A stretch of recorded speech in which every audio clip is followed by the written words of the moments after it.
Hey everyone, Paul Zagorski here, PZ Guitar, your virtual practice partner. Really, Ricky? You want to be in the window, huh? Anyway,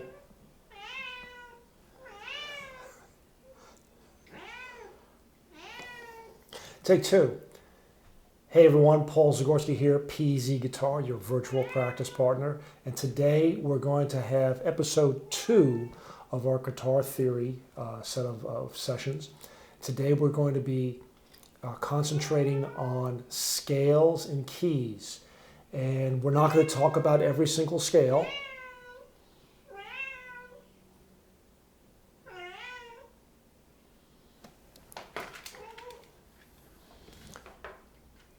I'm going to have to close the window.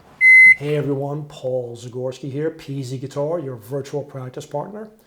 And today is episode number 2 of our series of guitar theory for beginners. And remember, guitar theory is music theory and coupled with elements of the guitar. We're not going to talk a whole lot about the guitar today. It's going to be much more on the theory side, but we're going to concentrate on 2 very important topics: scales and keys. Scales are, sometimes it's important to know what notes you play. It's just as important to know what notes not to play. And so we're going to define what a major and minor scale is, at least one of the minor scales, and its relationship to each other, and how that works on keys. And that will be the foundation for our subsequent series when we start talking about harmonies and chord construction. But today, scales and keys coming up.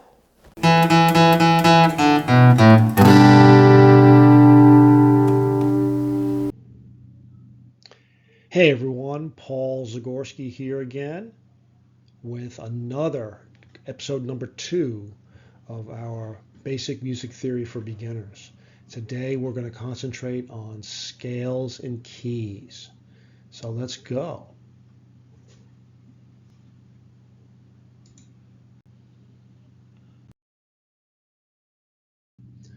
Just as a quick review, we have 12 musical notes. That's all we have. Our 12 notes, they range, from A, and we have A sharp and B flat. It's the same pitch, 2 different names, but it's the same pitch.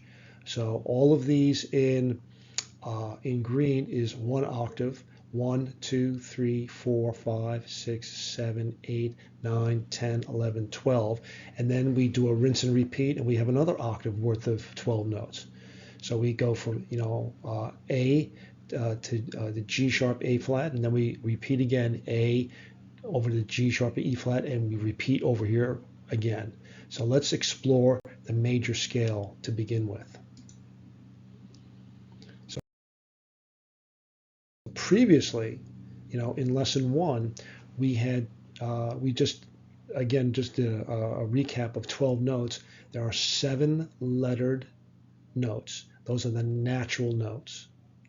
There are 5 additional notes with accidentals, or basically sharps and flats, a sharp and flat designation. So basically 2 names for the exact same pitch and note. We talked about intervals.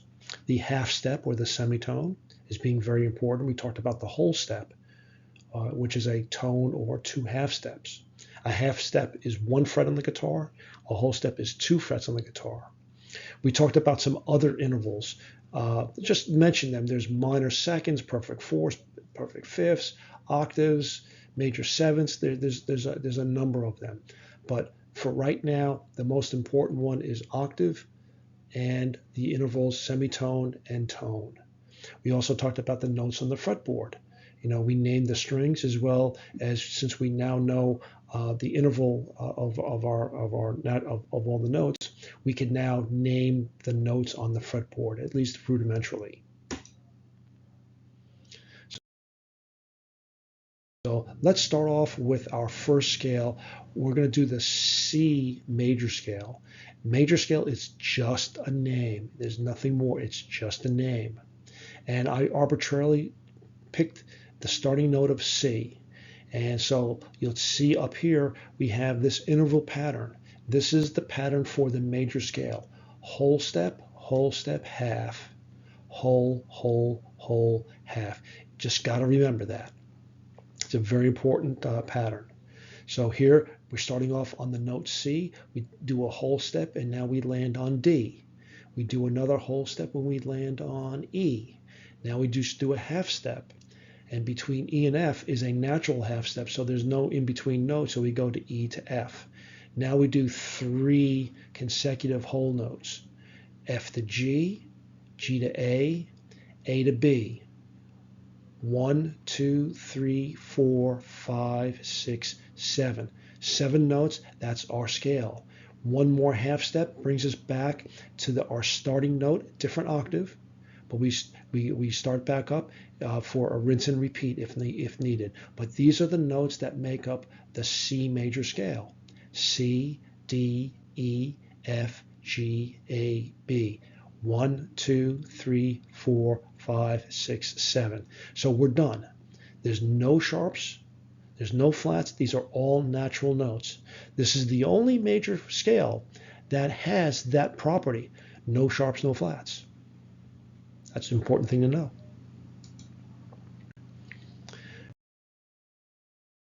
Quick note here. Everybody knows this C major scale already. Everyone does. Remember The Sound of Music? You know, The Hills Are Alive? Do, re, mi, fa, sol, la, ti, do.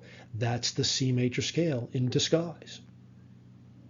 Do is C, re is D, mi is E, fa is F, so is G, and so on. Do, re, mi, fa, sol, la, ti, do, C, D, E, F, G, A, B, C. Same thing, it's just much more memorable in The Sound of Music. And the purpose of relaying that is the fact that all the things I'm going to be saying here and showing here today, you already know. I'm just expanding the amount of information, but I'm building on something that you already know. So let's get back to our C major scale. And now let's just apply this interval pattern to something new. Let's take, for example, 1, 2, 3, 4, 5. Let's take the 5th note of this C major scale and let's build a scale on that note. What do you think that's going to happen? Well, this is what's going to happen. It's going to be the G major scale. G, whole step to A, another whole step to B, a half step lands you on C, and then 3 whole steps. Whole to D, whole to E. Now here's where you think it gets a little tricky. It doesn't land on the natural note F. It lands on one of those funky F sharp G flat. Well, which do I pick? Well, I can't pick G flat because I'm already using the letter G. So I can only use each letter one time. So by default, it has to be F sharp. I have to use the letter F somehow. So our scale is going to be G, A, B, C, D, E, F sharp. This major scale has 1 sharp. It's the only one that does. That's an important thing to remember. It's also a very guitar-friendly scale. So where can we go from here? Let's take the 5th of this scale. 1, 2, 3, 4, 5. Let's do a D major scale.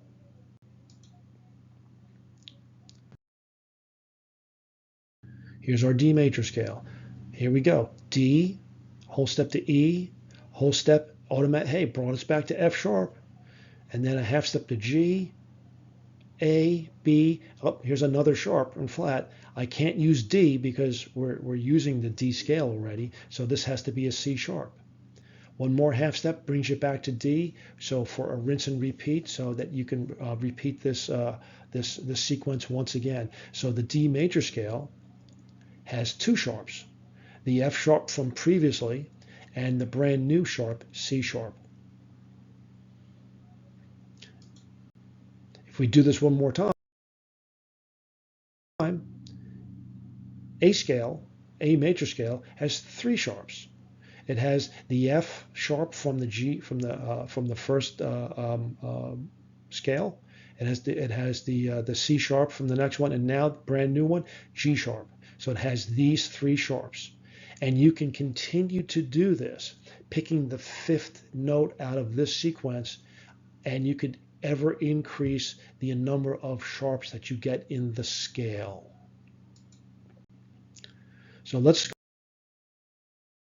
go back to our revenue neutral C major scale again. No sharps, no flats. So now instead of doing the fifth, let's do the fourth. 1, 2, 3. Let's pick the fourth note of this scale. What do you think is going to happen there? That's right. Now we're in flatland. So here it's a whole step, F to G, G to A, and now a half step. Well, I can't say A sharp because I've already used an A, so it's got to be a B. It's got to be B flat. So it's F, G, A, B flat, a whole step to C, and we're right with the world again. C, D, E, and then a half step brings you back to F, where our starting point is. So when you start going by fourths, you are now progressing in the world of ever increasing flats. So now if we take the fourth note of this scale, 1, 2, 3, 4, it's already highlighted in green for me. If we do a B flat scale, we get 2 flats. Similarly, we get 3 flats. So I think you see the pattern here. So again, here's our 12 musical notes again. You know, here's one octave in green, and then a second octave in blue. So let's do now a minor scale, one of the many minor scales. So let's pick. Let's do an A, the minor scale A, but minor scales demand a slightly different interval pattern. And here it is: whole, half, whole, whole, half, whole, whole. So that's going to be the interval pattern for minor scales. When we apply this pattern to A, the starting note A, we get A, B, C, D, E, F, G. That kind of looks familiar. That kind of looks like the C major scale. It's the same notes. No sharps, no flats. It's the same thing. I wonder if the A minor and the C major are related. They are.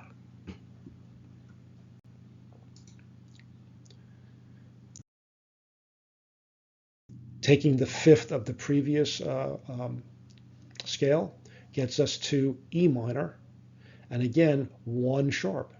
G. I think I've seen this. As a matter of fact, it was G major. So G major and E minor share the same notes. They are related. Let's take the fifth of this guy, which is going to be B. What do we got? 2 sharps. I think there's a pattern here. So let's go back to our revenue neutral C major scale for our starting point. No sharps, no flats. And let's do the following. Let's do the D minor scale. Here we get 1 flat. That's interesting. We get 1 flat here. D, E, F, G, A, B flat. That's familiar. Funny, I think I've seen that. So the D minor scale is related to the F major scale because they share the same notes, in this case 1 flat. And as you can guess, we're going to continue doing the same thing. So 2 flats here. There's definitely a relationship here. Let's just skip ahead here. So major scales. Here's our basic rule set. Every letter must be used 1 time. I can't have 2 different kind of A's. I can't have 3 different kind of C's. Every one of the letters, A, B, C, D, E, F, G, has to be used 1 time. You follow the requisite interval pattern for majors and minors. And the last rule is it's either all natural, or it's natural and sharp, or it's natural and flat. You cannot mix flats and sharps. So if you start at that revenue neutral C major and you go to the 5th note of that scale and repeat the interval pattern, then the fifth note of that scale and repeat, and the fifth note of that scale and repeat, you get an incremental number of sharps. That's called the circle of fifths. Let's start back at our revenue neutral C major again. And if you go to the fourth note of that scale and repeat the interval value pattern, and then you get to the fourth note of that scale and the fourth note of that scale and the fourth note of that scale, you get ever incremental number of flats. That's called the circle of fourths.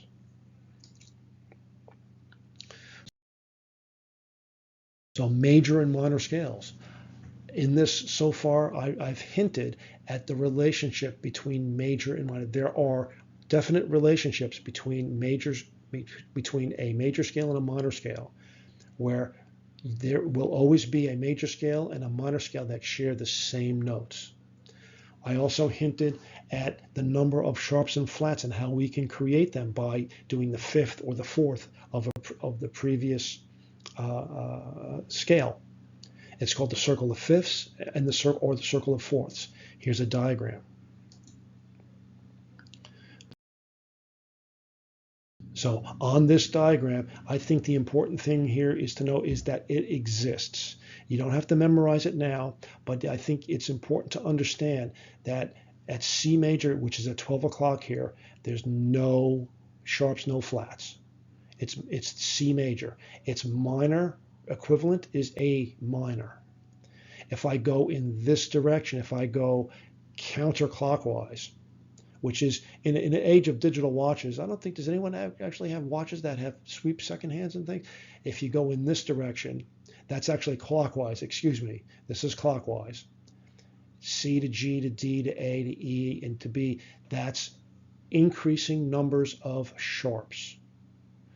This little graphic up here is when we get to musical staffs and things like that. This is the icon for the key of G. This is the icon for the key of D. This is telling you that there's one sharp. There's only one major scale that has one sharp. It's the key of G. There's also only one minor scale that has the one sharp, and that's the minor key of E. Similarly, on this way, we go by fourths, and where F has one flat, B flat has two, E flat has three, and so on. I think it's just important to know that there is a relationship between major and minor, and that when you go in this direction, you have an increasing number of flats, and when you start at the top and go to the right, you have an increasing number of sharps. I think at this point in time, that's plenty. So what do scales do, and what do they mean to me? What's the big deal? So let's take, for example, G major as our example. If you remember, the notes that comprise G major, G, A, B, C, D, E, F, sharp. So if you're an artist or a composer or you're a player and you're using the G major scale, the anticipated anticipated notes that your composition will be just these notes. G, A, B, C, D, E, F sharp. What about the other five? Well, the other five, are they off limit? Well, yes and no. I mean, if the composer or the artist wants to use, let's say, a C sharp note, you can do that. But the composer has to explicitly call that out in the sheet music or in the score to let the player know that we are going off the reservation here, at least temporarily for a short period of time, before we go back to the default C note as opposed to the C sharp note. Another way of explaining this is what's called a musical key. And when you say musical key, when you say you're in the key of G, you're automatically specifying all the default notes and the chords and the harmonies that can be anticipated to play. There's a wealth of information when you say in the key of whatever. For example, do you remember this quick little scene from Back to the Future? All right, guys, listen to the blues riff and B. Watch me for the changes. That's right. Marty called out, hey, it's the blues in B. So the blues is a shorthand way of saying what the progression is going to be, which we haven't talked about yet, what the chord progressions are. But in B, it says, okay, we got 5 sharps.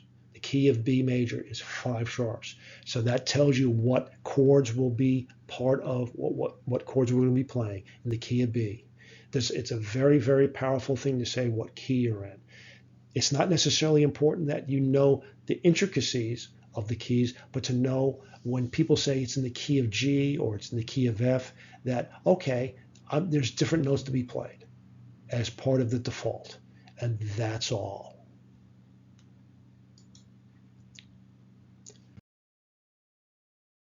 So all of these major scales and these keys, it will really sink in when we talk about chord formation next time.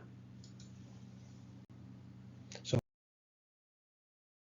quick little recap, major scales, there's a particular interval pattern. You follow the overall rules. Minor scales, it's a slightly different pattern, but it's the same basic rules as the major key.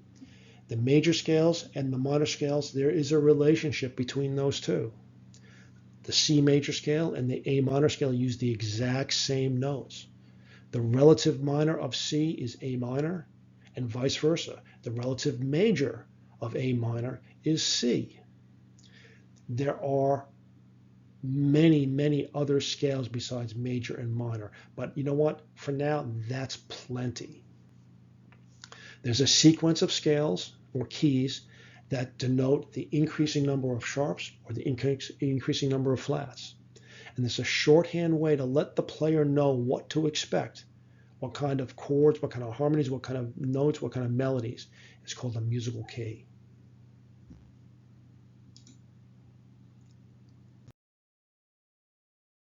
So all this is going to sink in next time when we start talking about chords. So until then, keep practicing, and I'll see you soon. Hey everyone, thanks for sticking around and watching this particular video about scales and keys. Hopefully you learned something, or something opened up, or something got clarified for you. If you did, hit those buttons. The buttons I'm talking about, the subscribe button, the like button, leave a comment. Especially leave a comment. Comments are great. There's a lot of smart people out there, and it's great to hear from you. What things I cleared up for you, what things are still foggy for you, what things you'd like me to talk about in the future, and I'll put together in the video. Hopefully, it won't be too long of a wait. But until then, keep practicing, and I'll see you soon. Thanks again.